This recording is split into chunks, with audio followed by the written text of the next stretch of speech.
할렐루야. 미리 말씀을 좀 드리지만 제가 아시는 분들은 아시지만 허리를 이렇게 많이 좀 돌리지 못합니다. 여러분 좀 이해해 주시고요. 말씀 듣기를 원합니다. 오늘 말씀은 감동이 있는 한 해라고 하는 말씀의 제목으로 주의 말씀의 은혜를 나누고자 하는데요. 어릴 적에 여러분 엄마 없는 하늘 아래라고 하는 영화 보신 적 있죠? 나이 드신 분들은 다 기억을 하실 겁니다. 그 엄마 없는 하늘 아래라고 하는 영화를 볼 때 그 안에 있던 많은 사람들이 한 사람도 빼지 않고요 다 정말 슬프게 울었던 기억이 있습니다. 한 어린아이가 엄마를 보고 싶어서 길을 나서게 되었고 길을 나서는 가운데 겪었던 일들을 영화했던 일이게 되었는데요, 정말 눈물바다를 이루면서 그 영화를 본 기억이 있습니다. 여러분, 우리도 주의 자녀로 주의 성도로 살아가는 모든 가정들을 보면 마치 한 편의 영화처럼, 드라마처럼 이렇게 슬플 때도 있고 감동이 될 때도 있습니다. 특히 예수님이 여러분 우리를 위하여 십자가에 달리시는 장면은 성도에게 있어서 수많은 감동과 눈물을 선사합니다.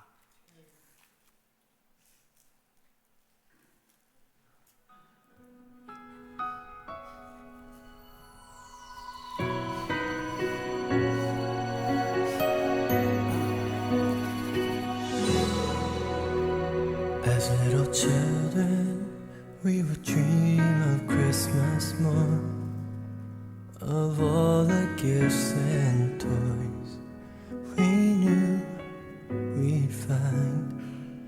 But we never realized a baby born one blessed night gave us the greatest gift of our lives. We were the reason that He gave His life. We were the reason that He suffered and died. To a world that was lost, He gave all He could give to show us the reason to live. As the years went by, we learned more about gifts, the giving of ourselves, and what that means.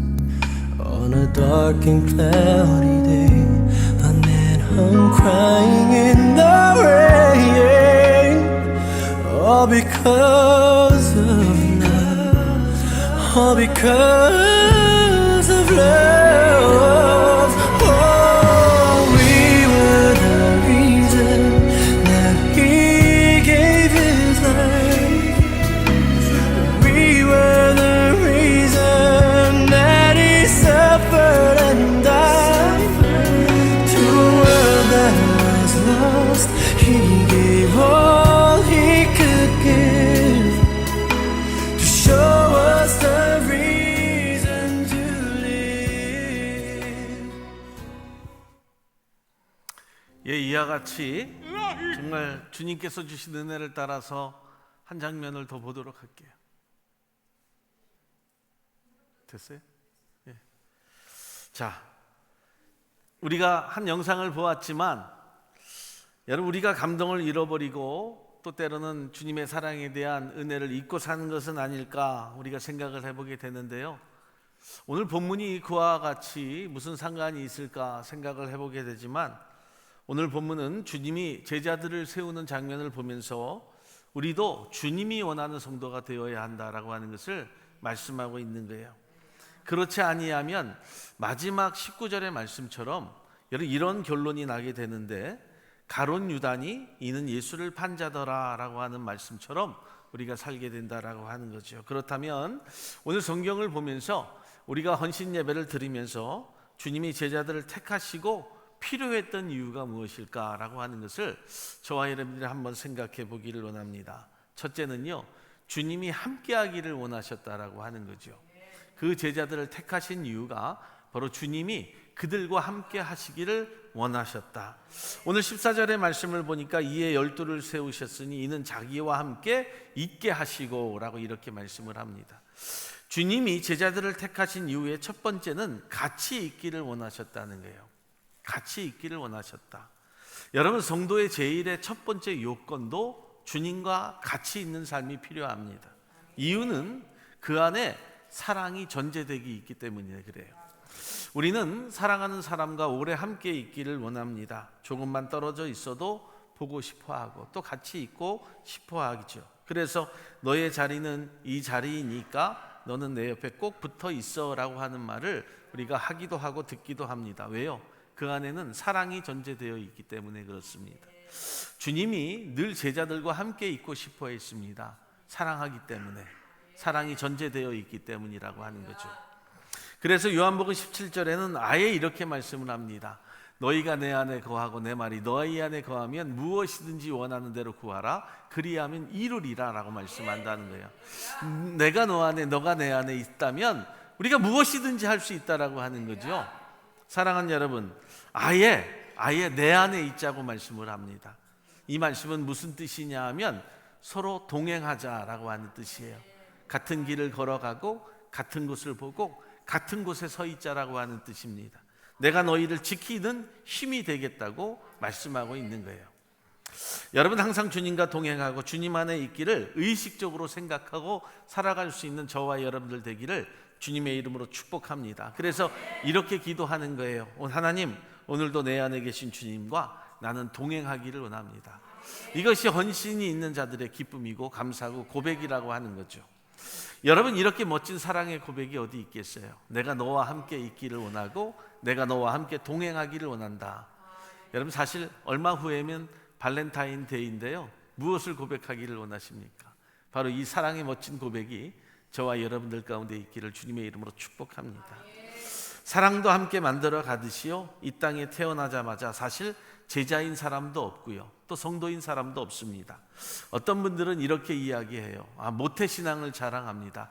나는 엄마 뱃속에서부터 신앙을 가지고 태어났습니다. 물론 엄마의 신앙이 유산으로 물려졌지만 그건 엄마의 신앙이지 나의 신앙이 아니라고 하는 거예요. 여러분, 그래서 성도는요, 태어나는 것이 아니라 만들어져 가는 거예요. 헌신도 그냥 있는 것이 아니라 만들고 훈련이 되어야 합니다. 허드슨 테일러 중국 선교사님이 이렇게 말씀을 했어요. 아무리 경건하고 헌신된 사람이라도 훈련이 없으면 쓸모없는 사람입니다. 여러분, 우리가 온전한 성도가 되어가는 것은 우리의 생활 속에서 주님과 함께 훈련하고 주님과 함께 동행하기를 원하는 마음, 그리고 주님 안에 들어가서 살아가는 마음이 필요함을 성경이 말씀하고 있는 거고요. 그래서 우리가 주님의 전을 들락날락하면서 왔다 갔다만 하면 결코 올바른 성도, 올바른 헌신이 만들어지지 않고 있다라고 하는 증거를 보이게 되는 거예요. 온전한 성도는 내가 주님 안에서 거하는 삶을 꾸준히 훈련하고 내가 사랑하는 사람을 위하여 나의 인생의 모든 것들을 거는 것처럼 나의 인생을 주님께 온전히 맡기고 내가 주님과 동행하기 때문에 내 인생의 어떠한 두려움도 사라지게 된다라고 하는 고백을 통하여 주님과 함께 하는 거예요. 이것이 주님이 원하는 삶이었다라고 하는 거죠. 바로 주님이 제자들과 함께 있기를 원하는 것은 결국 당신을 위한 것이 아니라 바로 제자들을 지키기 위한 주님의 놀라우신 방법이 숨어 있음을 오늘 성경이 제자들을 택함으로 인하여 말씀하고 있는 본문의 내용이라고 하는 거예요. 늘 주님과 함께 하기를 예수의 이름으로 축원합니다. 두 번째는요, 그래서 보냄을 받는 삶이 필요한 거예요. 14절 하반부의 말씀을 보면 이렇게 말씀하죠. 또 보내사 전도도 하며 라고 말씀을 해요. 여러분, 제자들에게 있어서 가장 필요한 훈련의 첫 번째 덕목이 무엇이었냐면 여러분, 바로 전도였어요. 전도. 삶의 초점이 전도의 사명에 맞추어져 있지 아니하면, 그래서 자칫 잘못하면 신앙생활이라고 하는 것이 무의미하고 입만 무성한 종교 행위가 될 수밖에 없습니다. 여러분, 주님께서 길을 가시다가 무화과 나무를 보시고 입만 풍성했던 그 무화과 나무를 저주했던 것을 우리가 보게 되지요. 왜 그랬을까요? 남을 기쁘게 하고 남에게 유익이 되는 열매가 없었기 때문이라고 하는 거예요. 그렇기 때문에 항상 전도에 깊은 관심을 우리들 갖고, 여러분, 나보다 더 남을 낮게 여기는 자의 삶으로 열매가 가득히 그들을 위하여 기뻐하게 해주고 또 그들이 감사하게 해줄 수 있는 그런 삶을 살아야 됨을 성경이 말씀하는 거예요. 전도에서 가장 중요한 것이 무엇이라고 생각을 하세요? 무엇이라고 생각을 하십니까? 오늘 우리 헌신 예배를 드리는데요, 헌신에서 또 가장 좋은 것이, 필요한 것이 무엇일까요? 어떤 기술일까요? 어떤 노래를 잘하는 기술이 필요할까요? 기교가 필요할까요? 그렇지 않습니다.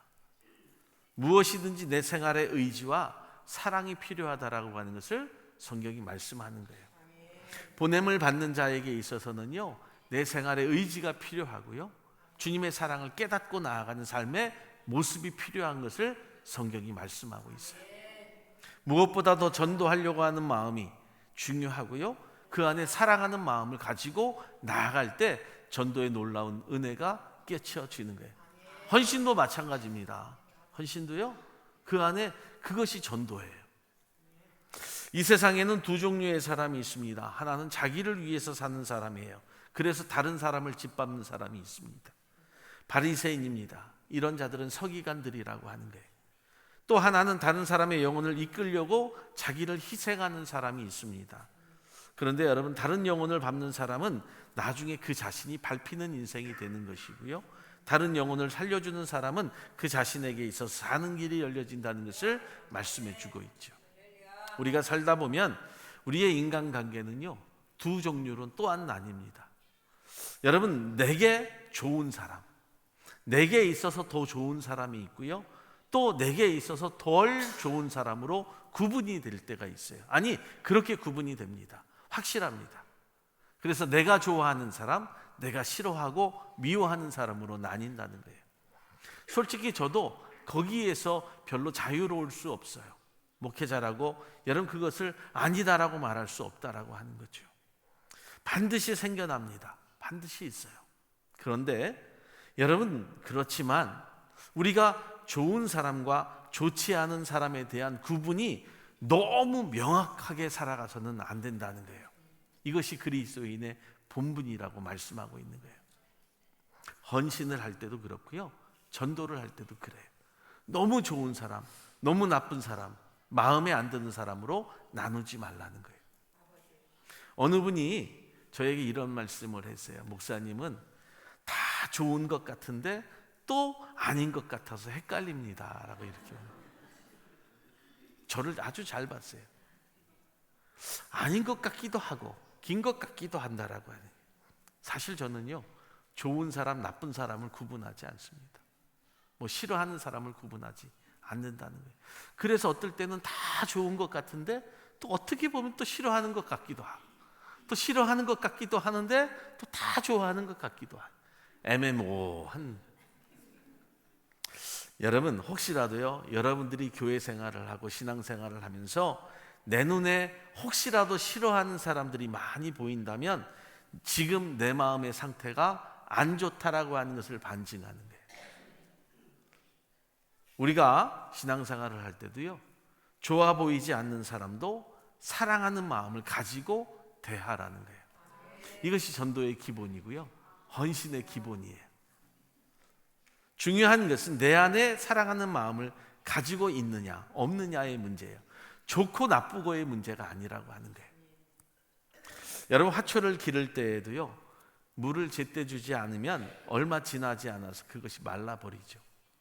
그런데 그 화초가 싫고 좋고의 문제가 아니잖아요. 당연히 그 화초는 물을 주어야 살 수 있다라고 하는 기본적인 것이 전제로 되어 있어요. 싫고 미워도요, 물을 주면 그 화초는 자라납니다. 한낱 미물도 사랑이 필요한 거고요, 관심이 필요하다라고 하는 것을 성경이 말씀해 주고 있는 거예요. 그래서 헌신도 전도도 마찬가지예요. 관심과 사랑이 필요한 거예요. 그런데 하나님이 보낸 이웃이 싫다고 무시하면 되겠어요? 안 되죠. 그래서 그의 영혼이 시름시름 앓다가 죽어가게 되면요, 나중에 그 책임을 누구에게 묻겠는가? 바로 나에게 묻는다는 거예요. 복음을 전할 사명이 있는 자에게는요, 좋고 나쁨의 구분이 있어서는 안 돼요. 우리가 세상에 살아가는 이치에서는 좋고 나쁨의 구분이 확실해야 되겠지만, 우리가 선과 악의 구분을 두지 아니하고 그저 신앙생활을 할 때 사람에 대해서 좋고 나쁨의 구분이 너무도 확실하다고 한다면 우리가 신앙생활하기가 너무도 힘들어요. 그래서 주님이 말씀하신 말씀은 이렇게 말씀을 하죠. 너희가 성령을 받아 온 유대와 사마리아와 땅끝까지 나가라! 라고 말씀하는 그 말씀은 너희 멀리 가라 말씀하시는 것이 아니라는 거예요. 너희들이 멀리 해외 선교를 가서 믿지 않는 저 멀리 있는 사람들에게 그 말씀을 전하라 라고 하는 그 말씀의 의미도 분명히 담겨져 있는 것이지만, 여기에서 말하는 온 유대와 사마리아와 땅끝까지라고 하는 말은 민족과 그 나라를 구분하지 말라는 거예요. 너희가 좋은 나라, 좋은 사람 찾아가서 말씀을 전하는 것이 아니라 그것이 어떤 곳이든지, 그것이 어떤 사명의 자리든지 구분하지 말고 너희들이 나가라 라고 말씀하는 거예요. 우리가 헌신할 때, 우리가 찬양이든 우리가 어떤 자리이든 헌신의 자리로 나아갈 때 좋고 나쁨을 구분하면서 이 자리는 좋은 자리니까, 이 자리는 멋진 자리니까 이렇게 헌신하는 마음으로 헌신하지 말라는 거예요. 절대로 사람을 두고도요, 좋고 나쁨의 시름의 차이로 구분하지 않기를 주님의 이름으로 부탁을 드립니다. 물론 마음으로는 갖고 있을 수 있으나, 마음은 있을 수 있겠죠. 그러나 티내지 말라는 거예요. 티내지 마세요. 따라합시다. 티내지 맙시다. 여러분, 주님이 우리의 영혼을 살리기 위해서 어디서 죽으셨어요? 십자가에서 죽으셨습니다. 좋은 사람, 나쁜 사람을 구분하고 죽으셨어요? 아니죠. 모든 인류를 위하여 대속의 제물이 되셨어요. 오늘 우리의 찬양팀의 찬양의 헌신은요, 우리 모든 성도들을 통하여 하나님의 이루와 평안으로 이끄는 귀한 헌신이 되기를 주님의 이름으로 축복합니다. 내 입술로 찬양이 어떻게 해야 저 영혼을 살릴 수 있을까? 내 영혼의 찬양이 우리 모든 성도들을 어떻게 기쁨으로 인도할 수 있을까? 그것을 목자의 심정을 가지고 여러분 부르는 찬양이 되기를 주님의 이름으로 간절히 축원을 드려요. 그것이 보냄을 받은 자의 사명이고 본분이라고 하는 거예요. 멀리 가서 전도할 필요 없어요. 멀리 해외 선교만을 두고 이야기할 수 없다라고 하는 거예요. 우리 사랑하는 성도들의 그 복음의 전함이 여기에 서서 찬양하는 성도들의 모습으로, 또 그것을 듣는 모든 성도들의 기쁨으로 우리가 함께 이루어가는 귀한 자들 되기를 예수의 이름으로 축원합니다. 세 번째는요, 주님의 권세를 가진 사람이 되기를 원하기 때문이라고 하는 거죠. 성도들은 입술의 권세를 가지고 살아갑니다. 그래서 입으로 뱉은 말은 꼭 이루어져요, 안 이루어져요? 이루어져요. 그래서 말 조심해야 되는 거예요. 그렇다면 찬양은 어때요? 우리 글로리 조이 찬양팀, 찬양을 부르는 그 입으로 계속 불러야 하니까 그 권세가 대단할 것 같지요? 대단합니다. 그 대단한 권세를 가지고 있으면 어떻게 해야 돼요? 우리의 입술에서 선한 언어들이 고백이 되어져 나와야 되는 거예요. 내 입술에 선한 고백들이 나오지 아니하고 좋은 사람과 나쁜 사람을 구분한다면 그것이 찬양의 고백이 돼야 안 돼요? 안 된다는 거예요. 본문 15절의 말씀을 보면 귀신을 내어 쫓는 권세도 있게 하려 하심이니라 이렇게 말씀하는데요, 주님은 제자들에게 일만 시키지 않으셨어요. 무엇도 주세요. 일할 수 있는 권세도 주셨다라고 하는 거예요. 우리에게 헌신이라고 하는 것은요, 일만을 하는 것이 아닙니다. 그 일을 통해서 할 수 있는 권세를 주님이 먼저 주셨어요. 그렇기 때문에 나는 능력이 없어, 나는 없어서 못해 라고 하는 말은 성도들이 해야 할 말이 결코 아니라고 하는 것을 깨닫는 거예요. 내가 가진 여건과 상황으로 충분히 그 시련과 문제와 대적도 능히 극복할 수 있음을 믿고 헌신하는 거예요. 할렐루야. 형편 따지면요, 헌신은 고사하고 신앙생활도 제대로 못해요.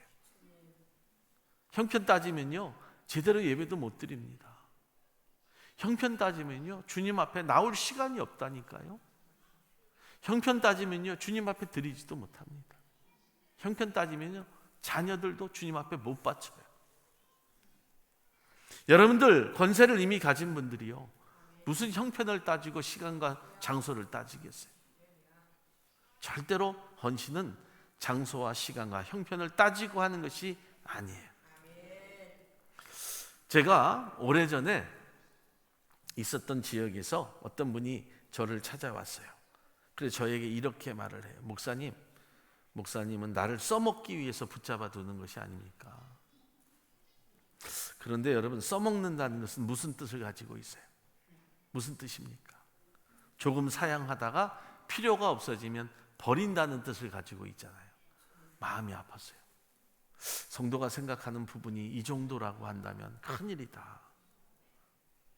필요에 따라서 그 사람을 이용하는 이야기밖에 안 되잖아요. 그래서 제가 정정해드렸어요. 집사님, 주님을 위해 일하는 것은요, 혹시라도 교회가 나를 이용하는 것은 결코 아닙니다. 하나님이 예수 그리스도를 이 땅에 보내시고 십자가에 죽이실 때 하나님이 그를 써먹기 위해서 죽이셨습니까? 아니죠. 하나님의 뜻과 거룩한 섭리가 그에게 있었기 때문입니다. 헌신도 그래요. 여러분, 써먹기 위해서 저에게 무슨 유익이 되겠습니까? 하나님의 뜻과 하나님의 거룩한 섭리가 그분들 가운데 있기 때문에 헌신하는 거예요. 사랑하는 여러분, 우리는 하나님이 예수님을 써먹었다고 말하지 않아요. 마찬가지로 오래전부터 계획하신 하나님의 뜻이 있기 때문이라고 하듯이 저와 여러분들이 이 땅 위에 하나님께서 우리를 사용하시기 위하여 거룩한 권세 주셨음을 믿기를 예수의 이름으로 축원을 드려요. 하나님은요, 이 땅의 교회 위에 거룩한 권세를 주셨어요. 그리스도 안의 성도들에게 세상이 갖지 못한 하늘의 권세를 주셨어요. 그리고 그 권세는 성도들에게 헌신의 능력으로 세상을 바꿀 수 있는 힘을 주셨어요. 그래서 성령의 권세를 받았어요. 그 성령의 권세가 어디로부터 옵니까? 바로 주님으로부터 왔고, 그 주님으로 받은 권세의 능력을 통해서 내가 헌신의 자리에 나아가고, 내가 기쁨으로, 감사함으로, 내가 회복됨으로 그 헌신을 감당하는 거예요. 찬양의 기쁨은요, 늘 권세의 능력이 내게 있음을 믿고 하는 거예요. 할렐루야. 그래서 여러분, 찬양을 통해서 병든 자를 치료하시고, 찬양을 통해서 병든 자를 낫게 하시고, 찬양을 통해서 주님의 선포가 되는, 말씀이 선포가 되는 놀라운 말씀의 은혜를 준비하는 것이고, 그것을 가지고 성도만의 건설로 살아가는 것이 아니라 하늘나라의 건설을 통하여 우리가 함께 은혜를 나누는 놀라운 축복의 자리가 되어가는 거예요. 할렐루야. 그래서 성도의 건설, 또 우리 찬양팀의 건설은요, 이 땅에서 사는 동안에 우리가 악한 길로 가지 아니하고 예수 그리스도의 십자가의 표대를 향하여 온전히 달려갈 수 있는 위로와 평안과 은혜를 우리가 끼치는 거예요.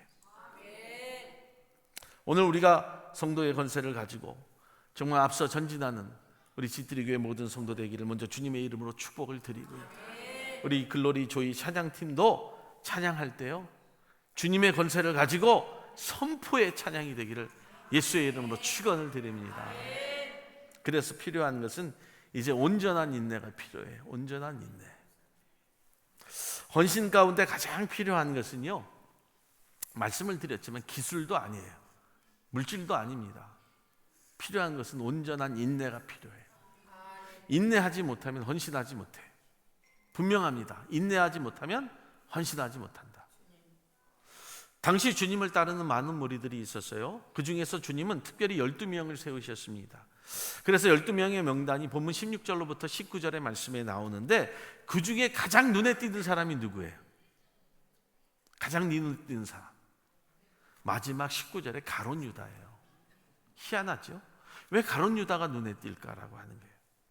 예수님이 직접 택하신 12명, 예수님이 직접 택하셨어요.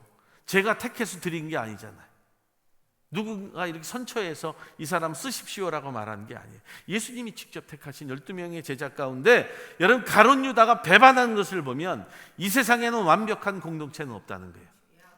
심지어는 예수 그리스도가 택하신 사람도 완벽한 사람이 없다라고 하는 거예요. 주님이 다스리시는 이 교회는 완벽한 교회이나 그 안에 거주하고 그 안에 거하는 성도들은 완벽하지 못하다라고 하는 것을 말씀하고 있는 거예요. 오늘 우리에게도 완벽한 자 없습니다. 다 실수투성이고요, 다 문제투성이라고 하는 거예요.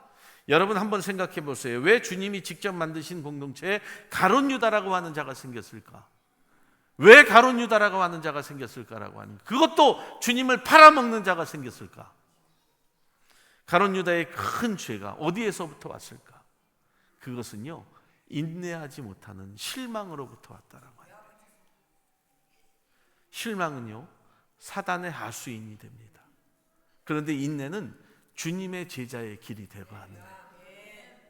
결국 교만한 사람은 실망을 잘한다, 또 겸손한 사람은 인내를 잘한다라고 하는 것으로 여러분 결론이 나는 거죠. 우리가 가룟 유다를 참 쉽게 비판합니다. 아이, 가룟 유다 같은 놈. 그래. 욕 중에 가장 심한 욕이 가룟 유다 같은 놈이죠. 가룟 유다를 너무도 쉽게 비판해요. 아, 난 아닌 척 그렇게 이야기하는데요, 누구나 우리에게는 가룟 유다의 씨앗이 남아 있어요. 신앙생활도 똑같다니까요. 성도는 여러분 신앙생활을 하면서 대부분 누구에게 실망을 할까요? 누구에게 해요? 누구요? 자신 있게 얘기하세요. 목회자에게 합니다. 뭘 딴 데를 돌려요. 목사에게 하지. 100% 목사에게 해요. 다른 이유도 목사를 돌려요. 자기들끼리 싸웠어도 목사가 잘못해서 싸웠다고 해요. 대부분 99.9%는요 목사에게 실망을 했다고 해요. 그래서 어떤 이유에서든지 어떤 이유를 대서라도요 목사 핑계를 대고 떠나요. 그런데 떠나고 보면 다른 교회도 목사가 있어요. 그 교회도 목사가 있어요. 그렇죠? 그 교회도 목사 때문에 또 떠납니다. 그리고 다른 교회를 가도요 또 목사가 있네. 근데 더 큰 목사를 만납니다. 물론 목사 때문에 떠나는 이유도 있을 수 있겠지만 대부분의 경우는 그건 핑계고요, 인내하지 못하기 때문에 그래요. 신앙생활을 인내하지 못하는 방법을 인내하는 방법을 배우지 못했기 때문에 그래요.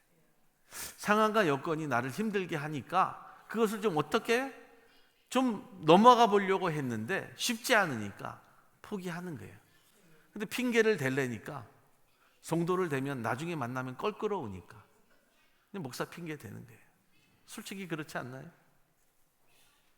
사도행전을 보면요 인내의 중요성을 깨닫게 하는 장면이 나오는데, 사도행전은 성령이 임하고 교회가 생겨나는 아주 감격적인 일들이 기록이 되어 있는 장이 사도행전이에요.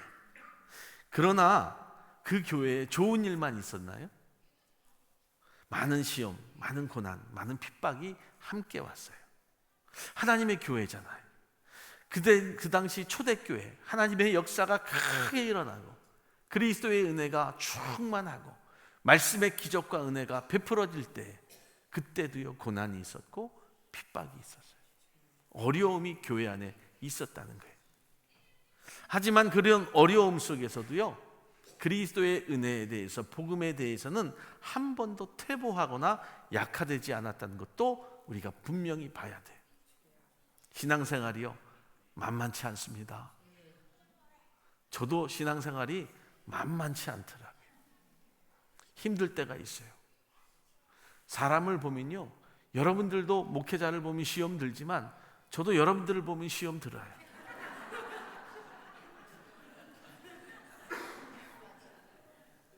동변상련이에요. 그때 제가 여러분들 붙잡고 신앙생활을 하면 되겠어요, 안 되겠어요? 그런데 여러분들은 누구 붙잡고 하려고 그래요? 그러니까 하나님만 붙잡아야 되는데 목사를 붙잡으려고 해요. 하나님을 꼭 붙잡고 인내하면요 그때 하나님의 은혜가 임하는 거예요. 목사 붙잡고 신앙생활 하면요 목사가 떠나든지 여러분들이 떠나는 거예요. 어떤 분들은 교회를 볼 때 그래서 부정적인 것들만 봐요. 그러지 말라는 거예요. 인내라고 하는 것은 부정적인 면을 보지 말고 긍정적인 면을 보라는 거예요. 할렐루야. 오늘 우리가 찬양팀 헌신 예배를 드리죠. 찬양팀 한번 손 들어보세요. 어디 다리가 오늘 왜 다 뿔뿔이 흩어졌대요? 여기 모여 있어요. 다음부터는 헌신 예배를 드리면요 이 앞자리에 쭉 모여 앉아 있으세요. 자, 다음 주는 권사들이니까 권사님들 앞에 쭉 앉아 있으세요. 자, 보세요.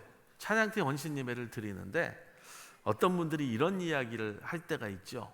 아이, 찬양이 저게 뭐야, 노래가 저게 뭐야. 그래서 찬양을 노래로 평가를 하면서 잘한다 못한다 평가를 해요. 지가 잘하지. 왜 저한테 그런 얘기를 할까요? 저 사람은 빼세요, 안 됩니다. 우리 교회 찬양팀에는 갑상선을 앓고 있는 분도 있고요, 목소리가 저음으로만 나오는 분들도 있어요. 그런데요, 그렇게 말하는 사람은 바리새인들이고 서기관들이에요. 여러분, 어떻게 나사렛이라는 동네에서 저런 사람이 나올 수 있느냐고 율법을 거스리는 자라요. 안식일 잘 지키지 않는다고 말도 많고 탈도 많은 자가 그런 사람이라고 하는 거예요. 부정적인 것만 보면 그렇다니까요. 노래를 잘한다 못한다로 평가를 해요. 노래 경연대회 나가는 것도 아니잖아요. 저도 물론 노래를 잘하는 사람이 있었으면 좋죠. 뭐 음대를 좀 더 다 나오고 성악을 좀 전공하고 그냥 여기저기서 그냥 뭐 반주가 없어도 막 화음이 막 나오면 얼마나 좋겠어요. 근데 저는요, 솔직히 저 개인적으로 노래 잘하는 사람 싫어요. 노래 잘하는 사람 싫다는 거예요. 아니, 노래만 잘하는 사람이 싫어요. 노래만 잘하면요, 반드시 그 찬양팀 분위기 해칩니다. 그리고 무시해요. 자기가 잘난 줄 안다니까요. 감사한 것은요, 단장들이 저에게 이 찬양팀을 원을 추천을 할 때 목사님 이 사람이요 노래를 잘합니다라고 한 번도 추천을 한 적이 없어요. 무슨 말씀인지 이해가 되세요? 한 번도 이 집사님이, 이 성도가 노래를 굉장히 잘합니다라고 추천한 적이 한 번도 없다니까요. 한 번도 없어요. 어떻게 이야기하는지 아세요? 목사님 이 사람이요 신앙생활을 예쁘게 잘해요. 이분이요 주의를 잘 지켜요. 이분이 하나님 앞에 헌신하기를 원해요. 맞습니다. 리더들은요 그 사람을 볼 줄 아는 영안의 눈이 있어야 돼. 그냥 노래만 잘한다고 시키면 지가 빠져나가는 일이 돼요. 다른 사람들의 눈에 안 보이는 무언가가 리더들에게는 보여야 된다는 거예요. 그러면 그 한 가지를 가지고 그 사람을 쓰는 거예요. 그 사람을 사용하는 거예요.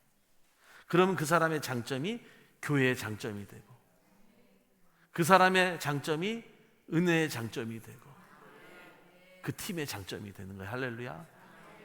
저에게 앞으로 노래를 잘하느니 못하느니 그럼 네가 해라 그럴 거예요. 그리고 또 이 단원들은 어떻게 해야 될까요? 저는요 단원들이 마음이 이뻤으면 좋겠어요. 얼굴만 이쁜 것이 아니라 마음이 좀 이쁘고, 뭐 얼굴은 뭐 어디에 내놔도 손색이 없으니까 마음이 좀 더 이뻤으면 좋겠고요.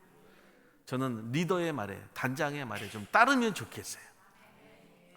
자기 고집대로 하지 말고 단장이 하라면 하는 거예요. 뭐 말이 많겠어요. 그렇죠? 내 의견을 내봐야 소용없어요. 저는 단장을 믿고 시킨 거고 리더를 맡기고 얘를 세운 거니까 겸손히 그 팀 분위기에 맞게 이렇게 옷을 입으라 하면 입는 거예요. 틀려고 자꾸 이렇게 보이지 말고, 이렇게 신으라 하면 그 색깔을 신으라 하면 신는 거예요. 뾰족구들을 신으라고 하면 뾰족구들을 신어야 되는데 왜 고무신을 신고 와요? 연습하자 하면 그 시간에 오는 거예요. 딴짓하지 말고 그 시간에 미리 가서 앉아 있는 거예요. 예배도 마찬가지거든요. 제가 단장들에게 올해부터는요 연습하십시오 라고 하는 딱 그 말만 했어요. 다른 팀들도 연습하니까 이제부터 올해부터 연습하십시오 라고 했더니 그대로 하고 있더라고요. 그대로 하고 있더라고요. 시간이 안 됩니다. 핑계하지 않더라고요. 감사해요. 감사한 거잖아요. 만약에 거기에서 핑계대고 요리 빼고 조리 빼고 안 한다고 한다면 내가 빼려고 했어요. 그런데 다 하더라고요. 여러분 한 예로요, 뭐 재정부를 한번 이야기해 볼까요? 뭐 찬양팀도 헌신이지만 제가 우리 교회 재정팀을 너무 좋아해요. 재정부의 사람을 선택한다면 어떤 분들을 선택하는 것이 맞을까요? 이렇게 돈을 잘 세는 방법? 막 상고 나오고 뭐 경영대학에서는 이걸 가리키는 건 아니지만 하여튼 뭐 경영 쪽을 나오거나 상고를 나오거나 한 사람을 써야 될까요? 회계사를 써야 될까요? 자격증을 가진 사람을 써야 될까요? 돈을 기가 막히게 세는 분을 틀리지 않는 사람을 써야 할까요? 아니에요. 그렇죠. 입이 무거운 사람, 입에 돌 달고 사는 사람, 유다처럼 입이 가볍지 않은 사람, 이 사람이 최고예요. 그리고 저는요, 그 일을 다 끝내고 집에 가는 사람을 좋아해요. 우리 재정부팀이 그래요. 늦게까지 하거든요. 근데 바쁘다고 시간이 많이 걸린다고 꼼꼼히 해야 되는데 대충 계산하고 뒷자리가 맞거나 말거나 대충 던져놓고 갈까요? 안 그래요. 우리 재정팀은요, 25전이 틀려도 그거를 맞춰놓고 가더라고요. 대충 하고 갈 수 없기 때문에. 헌신이라고 하는 게 그런 거예요. 대충 하고 하는 것이 헌신이 아닙니다. 일부 예배 때도 또 말씀을 드렸는데 우리 이은욱 집사님 두 번째 제가 말을 하는데 어디 계세요? 이은욱 집사님 어디 계세요? 저 뒤에 계시는데. 욕하는 거 아니에요. 제가 설명도 드렸는데 시험 받지 않으세요. 제가 처음 부임을 하고 좀 이상한 점을 한 가지 느꼈어요. 일부 예배가 왜 땡땡이를 칠까? 땡땡땡땡이를 칠까? 새벽 예배를 하는데 왜 땡땡땡을 칠까? 도대체 누굴까라고 하는, 우리 교회에서 얼마만큼 권력을 가졌기에 저렇게 쳐도 말을 안 할까? 이상했어요. 솔직히 저 정말 이상했어요.